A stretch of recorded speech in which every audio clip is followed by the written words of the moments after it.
All right, folks, welcome into This Week in Pearl. I'm Greg Flynn, the Public Information Director here for the City of Pearl, and we are honored this week. We are going to go under the dome, but we're going under the big dome up in Washington, D.C., and we are blessed to have our Congressman Michael Guest here with us. Michael, welcome. Greg, good to be home for a few weeks. Good to see you again and visit with the Pearl seniors earlier today. So every time that I'm home, it's kind of like Dorothy said, no place like home. So glad to be home for the rest of the month and get to spend some time with family, but also spend some time out in the community, which we're going to be doing a great deal of over the next several weeks. That's the thing. You're like the Energizer Bunny. I mean, you're not as young as you used to be, but man, you are all over the place. And when you come home, you have all the demands from the entire district, and you try to make time to get all over the place. That's right. And it's a big district, 23 counties, and so when you're home, you're trying to make sure that you're in as many places as you could be.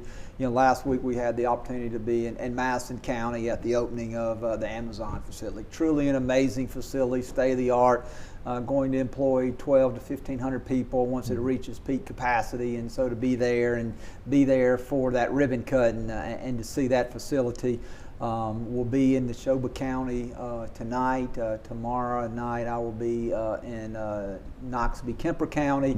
I'll be in Starkville on Monday. I'll be coming back home Tuesday to speak in an event Tuesday night, and then be over in Meridian on Wednesday. So, when I'm home, we're constantly traveling, getting out, making sure that we're speaking to community groups, to political groups, but also meeting with our elected officials to make sure we've got a good pulse on what's going on in the community, to make sure that we, as the elected representative in Washington, D.C., that we're doing all that we can to meet the needs back in Mississippi. Well, I'll tell you right now, I think the pulse of the community is on the economy.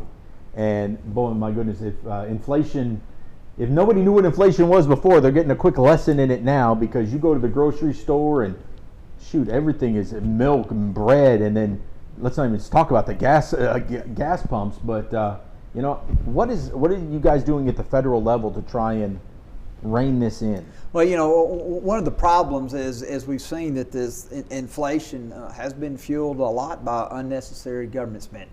We know that there was what was called a COVID relief package, which was almost $2 trillion that passed last year, passed both the House and Senate without any Republican support, a complete Democrat bill, which Republicans believe, and I think economists now believe, really kickstart inflation. And if you remember, as we saw inflation begin to tick up, the administration said it was transitory, that was people going back to work after COVID, that we would soon see inflation decrease. And we've seen the complete opposite. I mean, last month we were at 9.1% inflation. This month it dropped slightly to 8.5%. But again, the worst inflation since Jimmy Carter. And like you said, that is before you even factor in gas prices. We know that when President Biden took office, that gas prices nationally were roughly $2.25 a gallon. We saw that spike to well over $4. Now we've seen gas prices thankfully come down. But if you look just in the 18 months that this administration has been in office, I mean, gas prices are still up well over $1 a gallon. The cost of groceries are up.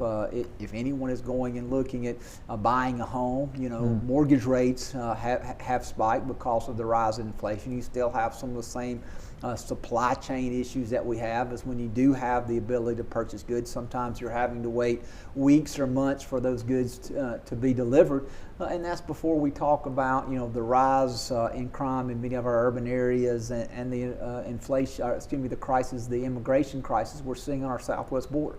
And so there are a large number of issues on the federal level that we should be dealing with. But one of the problems that is that the Republicans don't control either chamber of commerce, either chamber of Congress. And so we're very limited at this point in our ability to direct legislation, and limited in some of the oversight capacity that we need to have.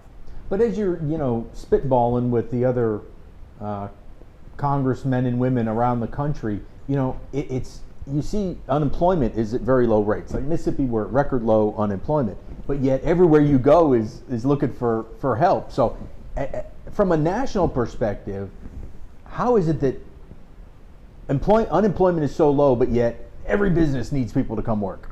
You know, what we've seen is a lot of people never came back into the job market after COVID. So many people left. We know that businesses were laying people off. Some businesses closed. Some people stayed home because of fear for health concerns. And then as COVID has now begun to diminish, and I think COVID will be with us in some capacity for an extended period of time, but just not as lethal as it once was. But we still seen that you can't just cut the economy off and back on, which is what we thought we could do. We thought we could have a shutdown, a soft landing. We could close the economy for a period of weeks or months and then turn everything back on.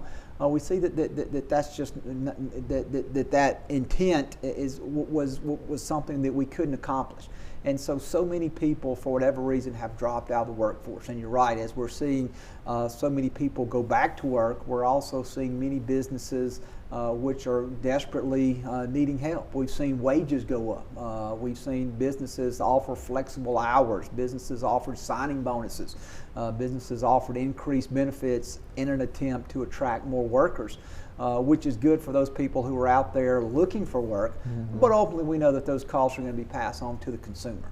And so as businesses are seeking to pay their employers more, then we as consumers ultimately are going to be the ones who are going to bear the brunt of those increased costs. Well, and you know, Governor Tate Reeves had recently rescinded the ramp, which was assistance for people that need help to pay their rent. That was initially set up during COVID, but he said he turned it off now because we're not having those kind of issues where people can't find work to pay their bills. Is that the kind of federal stuff that you'd like to see reduced or kind of shrunk a little bit? You know, there's no doubt, you know, those programs were set up for the limited purpose of trying to help people during the midst of the COVID crisis. That crisis is now over, and that doesn't mean that COVID again ceases to exist, but we don't see the same crisis that were causing schools to close, causing businesses to shut down. And people were unable to go to work previously, but now people have the opportunity to return back to work. They have an opportunity to return back to work at a higher wage than many of those people left the workforce. They no longer have to stay home and keep their kids, because at one time we know that schools weren't open. People were going to school virtually. That's no longer the case. And so at some point there has to be an end point to this federal assistance that we've provided. We tried to provide people a lifeline to help them for a limited period of time to be able to get through this crisis. Now that we've navigated that, I agree with the governor. It's time to start turning those programs off, getting people back in the workforce, and getting people to being self-sufficient again. Well, one of the biggest issues that will be facing the country coming up in November, the midterm elections, and from a federal perspective, we don't necessarily worry about that here in Mississippi because our elections are pretty tight. Are you convinced, or are you confident that we're going to see a fair election countrywide? I am. What we've seen is in many of the states where we had questionable election practices, and a lot of that, Greg, was caused because of COVID. People were trying to make it easier to vote, allowing people to vote by mail, allowing those votes to be collected and not dropped off in person, in an attempt to accommodate individuals. But it also created a lot of, I believe, election fraud and election irregularities. And we've seen so in many of those states that had gone to that temporary period, they've reversed that, and in some cases they've done what they can to increase election security. I'll tell you, as a former prosecutor, I know that election fraud exists because I prosecuted election fraud. And so election fraud is going to exist in every election, whether it be a municipal election, county, state, particularly in a federal election. When you're talking about holding elections in all 50 states simultaneously, you're going to have some amount of voter fraud in all of those elections. But in states such as Georgia, we saw the Georgia legislature really came in, acted very aggressively to make sure that they are putting the proper protections in place. And one thing, our United States Constitution, it entrusts state legislatures with the authority to set the time, place, and manner restrictions around any election. And so it's important that those that those things remain with our state legislature. people are often calling on Washington, D.C., hey, we think there needs to be federal laws that deal with federal elections. And while in theory that sounds good, that wasn't how our founding fathers set that up. Our founding fathers were very specific in that each state legislature should control voting in their states. And I think our state's done a great job. One of the things when Delbert Hosemann, but prior to being lieutenant governor, when he was Secretary of State, being able to pass voter ID. I think that's so important for election integrity. The fact that in Mississippi we make people register 30 days before an election, again, that helps with voter integrity. In many of these states where you have same-day voter registration, that is often used as an avenue for voter fraud. And so I think if you want to look at a state in which holds elections, fair elections, but elections that are not questioned, I think a lot of people could look at Mississippi and that we could be held up as a model for other states across this country. As we approach the midterms, a lot of times you see gridlock, until they know what the election's going to do. What do you anticipate we're going to see out of Congress over the next 2 months? We won't see a lot out of Congress, which I think is good at this point. We are out of session until Labor Day, so we're home for our regular August recess after being in D.C. last week. So we've got about 3 weeks home. Then we'll be back in September, and then we'll be back out again in October leading up to the November elections.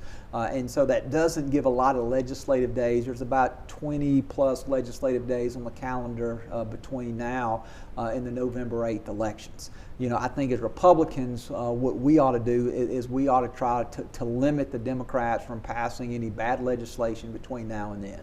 With the hope, and I'm anticipating that we being Republicans, will be able to recapture the House of Representatives. Right now, as you know, Republicans control no branch of the government. We don't control the administrative branch. That's the White House is controlled by the Democrats. A 50-50 Senate, but in the 50-50 Senate, we know the ties are broken by the Vice President. And then the Democrats have also a very narrow majority in the House, now just 4 seats. And so if Republicans are looking at being able to flip the majority in the House, then we're going to have a net 5-seat gain during this election cycle. I feel from some of the polling data, from some of the things that I've seen and read, I believe it's very likely at this point that Republicans will retake the House of Representatives, and I think that we also have a good chance of taking the United States Senate. There are a couple of key races that you have to look at in the Senate. The Georgia race being one with Herschel Walker polling just behind Warnock at this point. The open Senate race in Pennsylvania where you have Dr. Oz, who's currently also trailing his Democratic opponent. But there's time for Republicans to make up ground in some of those key Senate seats. But like you said, one of the things that is so important that when these elections are over, we want people to have faith in the outcome of the election, something that we did not see in the previous election cycle.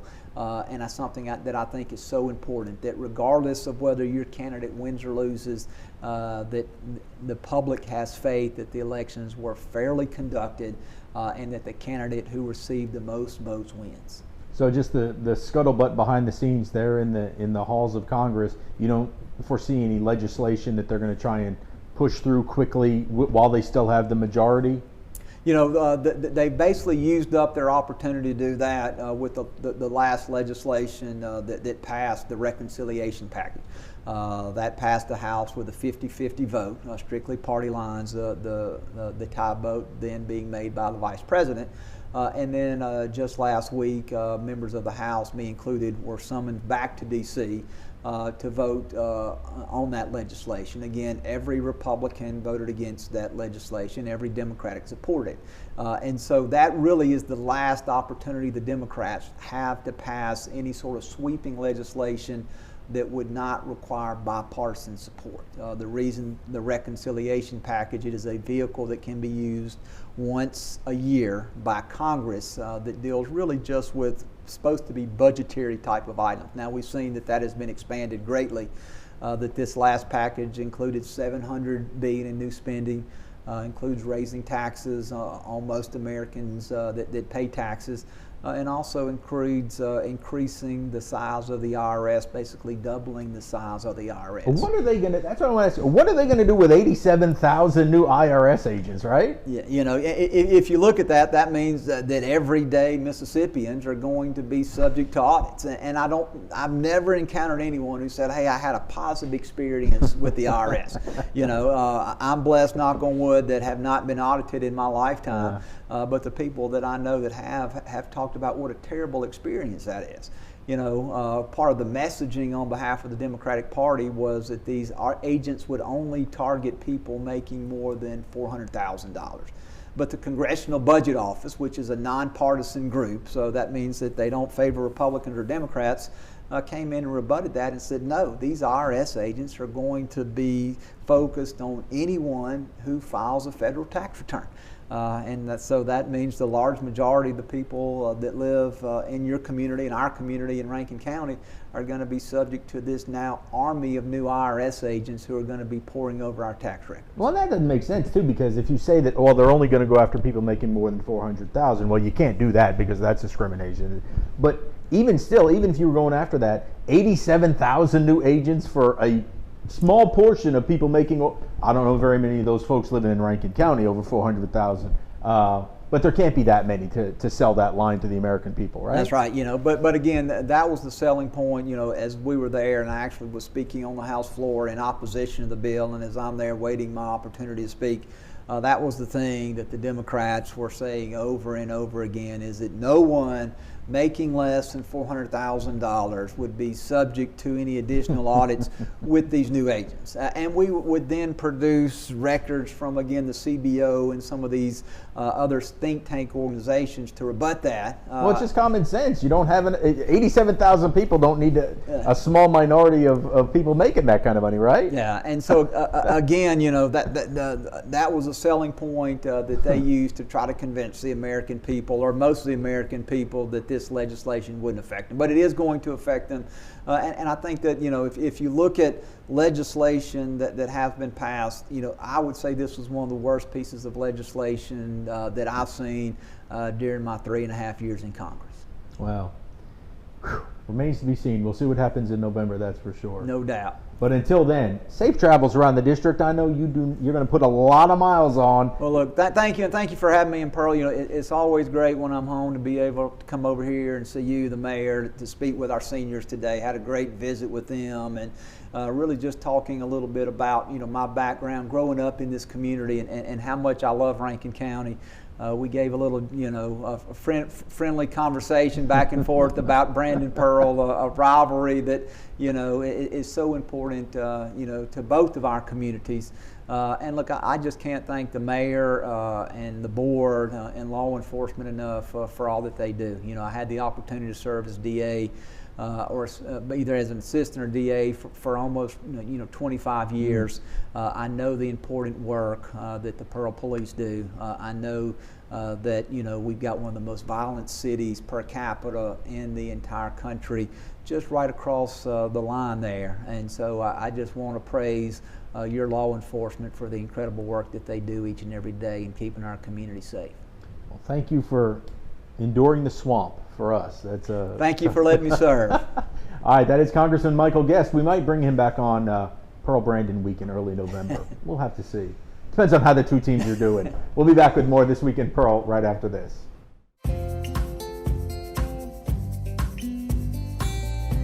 Hello, I'm Mayor Wyndham, and I'm thrilled to show you the city creating its own future.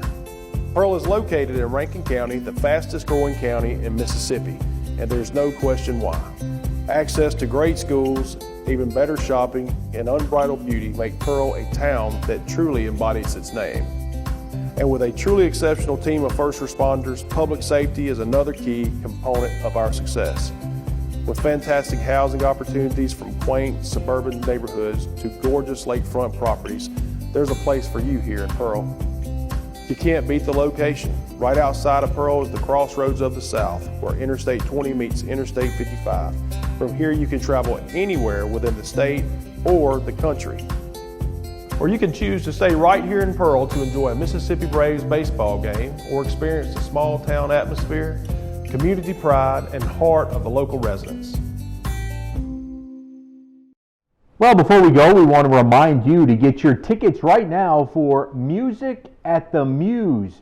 Coming up on September the 16th, the city, in partnership with Hines Community College, will launch its first concert at the Clyde Muse Center on the Rankin campus. It's going to be at 7 o'clock on that Friday night. The show will feature the frontmen. That's Tim Rushlow, formerly of Little Texas, Larry Stewart of Restless Heart, and Richie McDonald, formerly of Lone Star. There will be an opening performance by special guest Mustache the Band. All the tickets are $20 for general admission, open seating inside the Muse Center. So be sure to get your tickets now online at eventbrite.com. Hey, we want you to stay connected to City News all the time, and there's a couple of ways that you can do that. First, you could sign up for City Alerts sent directly to your phone via text. All you have to do is text the word PEARL to 91896. That's the word PEARL to 91896. And you can stay up to date on Pearl News anytime on Facebook, Twitter, and Instagram under the name City of Pearl Government, as well as cityofpearl.com. Well, that's going to do it for this edition of This Week in Pearl. We hope you enjoyed it. Remember, folks, the City of Pearl is a great place to live, work, and play, which makes us the jewel of the crossroads.